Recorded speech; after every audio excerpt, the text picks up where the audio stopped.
आखिरी और मेन चीज़ है फ्रूट्स यानी फल।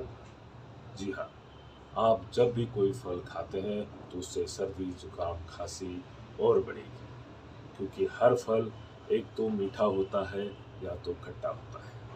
और मीठा होने के कारण छाती का कफ बढ़ेगा और खट्टा होने के कारण जुकाम, गले की खराश, टॉन्सिल्स और खांसी बढ़ेगी। इसीलिए सर्दी जुकाम खांसी होने में आपने कोई भी फल नहीं खाना चाहिए।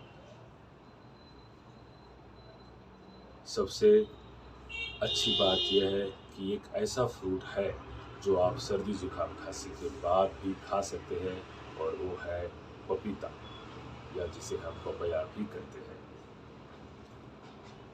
जी हाँ, ये ऐसा फल है जो नेचुरली ही उष्ण गुणधर्म का होता है। इसके अंदर काफ़ी हीट होती है, इसलिए यह सर्दी जुकाम खांसी होने के बाद भी आप खा सकते हैं।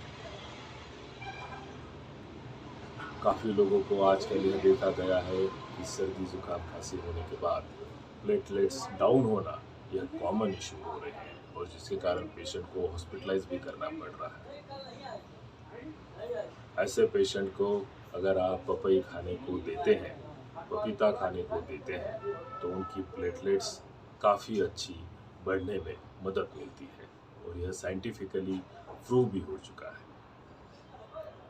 इसलिए आजकल काफ़ी फार्मा कंपनी पपैया या पपीते की कैप्सूल्स, टैबलेट और अदर फॉर्म में मेडिसिन बना के मार्केट में ला चुकी है, और डॉक्टर्स भी इन चीज़ों को प्रिस्क्राइब करते हैं।